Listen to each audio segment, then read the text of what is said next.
밥만 먹으면 졸리다. 식후 30분만 지나면 눈꺼풀이 무겁고 머리가 멍하다. 혹시 이런 증상 자주 경험하시나요?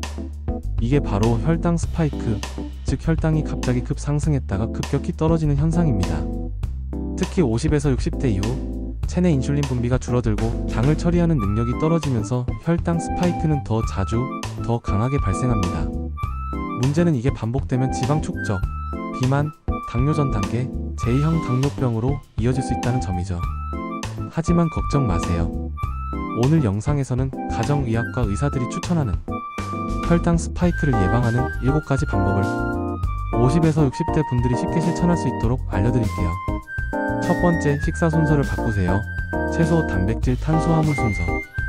의외로 간단하지만 효과가 큰 방법이 바로 먹는 순서 바꾸기입니다. 혈당 스파이크는 주로 탄수화물을 먼저 먹었을 때 발생합니다. 공복 상태에서 밥, 빵, 국수 등을 먼저 먹으면 당이 빠르게 흡수되어 혈당이 급격히 올라갔다가 떨어지죠. 반대로 식사 순서를 채소, 단백질, 탄수화물 순으로 바꾸면 혈당이 천천히 완만하게 올라갑니다. 왜냐하면 식이섬유와 단백질이 위를 천천히 비우고 탄수화물의 흡수를 지연시키기 때문입니다. 밥상에서 가장 먼저 드셔야 할 건 나물 반찬, 된장국 안에 든 채소입니다. 그 다음은 생선, 달걀, 두부, 고기 등 단백질, 그리고 마지막에 밥이나 빵 등 탄수화물을 드시면 됩니다. 이 작은 순서 변화 하나로도 식후 혈당 수치 차이는 30에서 50 이상 차이 날 수 있습니다. 두 번째, 흰 탄수화물 대신 천천히 소화되는 탄수화물로 바꾸기. 흰 쌀밥, 흰 밀가루로 만든 빵, 국수, 라면은 혈당을 급격히 올리는 주범입니다. 이들은 섭취 즉시 빠르게 소화되고 몸속에서 당으로 바뀌며 혈당 스파이크를 유발하죠. 반면 현미, 귀리, 통밀, 보리, 고구마처럼 식이섬유가 풍부한 탄수화물은 당의 흡수를 늦춰 혈당을 천천히 올립니다. 즉, 같은 양을 먹어도 살이 덜 찌고 혈당도 안정적으로 유지되는 식품들이죠. 특히 중년 이후에는 탄수화물은 줄이고 단백질을 늘려야 하는데요. 이때 정제되지 않은 곡물을 선택하는 것이 당뇨병 예방과 체중 조절, 장 건강까지 한꺼번에 관리하는 비결입니다. 팁, 흰쌀밥에 귀리나 현미를 30%만 섞어도 GI 지수, 혈당 지수는 확 낮아집니다. 세 번째, 식후 10분 산책, 약보다 강한 습관. 밥만 먹고 바로 소파에 누워 TV를 보신다면 혈당은 순식간에 치솟습니다. 특히 50대 이상은 식후 혈당을 조절하는 능력이 떨어지기 때문에 식사 후 10분에서 15분 가볍게 걷는 습관만으로도 혈당 스파이크를 막을 수 있습니다. 운동을 하게 되면 근육이 당을 직접 소비하게 되므로 인슐린을 덜 쓰고도 혈당을 낮출 수 있죠. 즉, 몸이 바로 당을 태우기 시작하는 것입니다. 실제로 한 연구에 따르면 식후 10분 산책을 매일 한 사람은 그렇지 않은 사람에 비해 식후 혈당 상승폭이 30% 이상 낮았다고 합니다. 실내에서 제자리 걷기, 계단 한층 오르기, 혹은 집안에서 100걸음 걷기 등 부담 없는 움직임부터 실천해보세요. 네 번째, 숟가락부터 줄이기. 양이 아니라 속도가 문제. 많은 분들이 나는 많이 안 먹는데 왜 혈당이 높지? 라고 말씀하시는데요. 얼마나 빨리 먹느냐가 혈당에 더 큰 영향을 줄 수 있습니다. 빨리 먹으면 포만감을 느끼기 전에 많은 양을 흡수하게 되고 특히 탄수화물은 소화가 빨라 혈당이 순식간에 올라갑니다.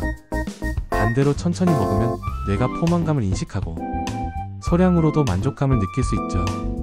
식사 시 최소 15분 이상 시간을 들이세요.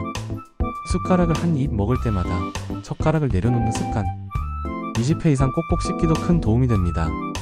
식사 속도만 바꿔도 혈당 조절뿐 아니라 체중 감량 효과까지 누릴 수 있다는 사실. 실제로 느리게 먹는 사람은 빨리 먹는 사람보다 비만율이 절반 이하라는 연구 결과도 있습니다.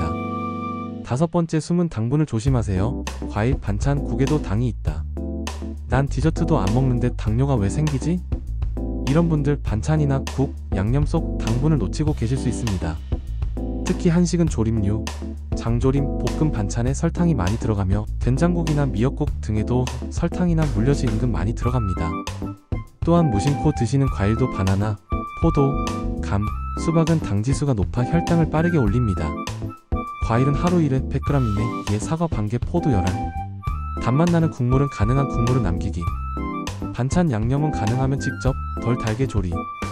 가장 무서운 건 보이지 않는 당입니다.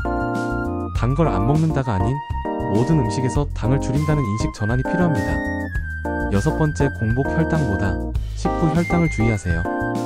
50에서 60대 분들 중에서는 건강검진에서 공복 혈당은 정상인데 라는 분들도 많으시죠. 하지만 식후 혈당이 높다면 이미 당 대사에 문제가 시작됐다는 신호일 수 있습니다. 혈당 스파이크는 공복 상태에서는 안 보이지만 식후 1시간에서 2시간 사이에 급격히 혈당이 치솟았다가 떨어지는 현상이므로 공복 혈당만 봐서는 놓치기 쉽습니다. 식후 졸림, 집중력 저하, 속 울렁거림, 손 떨림 이런 증상이 자주 나타난다면 식후 혈당을 의심해야 합니다. 병원에서는 당화혈색소 HbA1c와 함께 식후 혈당 검사를 병행하는 것을 추천드립니다. 조기에 발견하고 관리하면 당뇨병으로 진행되는 것을 막을 수 있습니다. 7번째, 스트레스와 수면 부족, 혈당 스파이크 원인입니다. 많은 분들이 간과하는 것이 바로 스트레스, 수면 부족 이 두 가지가 혈당 조절을 망치는 주범이라는 점입니다. 스트레스를 받으면 몸에서는 코르티솔이라는 호르몬이 분비되며 이것이 인슐린 작용을 방해해 혈당이 더 잘 올라가고 더 늦게 떨어지게 됩니다. 수면이 부족하면 인슐린 민감도도 떨어지고 식욕을 촉진하는 호르몬이 증가해 밤늦게 과식하기 쉽죠. 50대 이후에는 특히 수면의 질과 양을 일정하게 유지하는 것이 중요합니다. 잠들기 2시간 전 스마트폰 끄기, 저녁 늦은 커피 금지, 낮잠은 20분 이내로 제한. 이런 간단한 습관만으로도 호르몬 균형이 맞춰지고 혈당 관리가 쉬워집니다. 마지막으로 혈당 스파이크, 지금부터 관리하면 늦지 않습니다. 지금까지 50에서 60대 분들도 실천할 수 있는 혈당 스파이크 예방 습관 7가지를 알려드렸습니다. 식사 순서 바꾸기, 정제 탄수화물 줄이기, 식후 10분 걷기, 천천히 꼭꼭 씹기, 숨은 당분 조심하기, 식후 혈당 체크하기, 스트레스 수면 조절하기. 이 중 단 한 가지라도 오늘부터 실천하신다면 다음 건강검진에서 놀라운 숫자 변화를 보게 되실 겁니다. 혈당은 단순히 당뇨병만의 문제가 아니라 심장병, 치매, 시력 저하, 신장 질환까지 연결되는 우리 몸의 중심 지표입니다. 하지만 방법은 어렵지 않습니다. 먹는 순서, 걷는 습관, 수면, 스트레스 관리 모두 지금 집에서 바로 시작할 수 있는 것들이죠. 나는 오늘부터 식사 순서라도 바꿔보겠습니다. 이렇게 댓글로 다짐을 남겨주시면 함께 응원해드리겠습니다. 영상이 도움이 되셨다면 좋아요와 구독, 알림 설정도 부탁드릴게요. 건강한 혈당, 건강한 삶 함께 만들어가요. 감사합니다.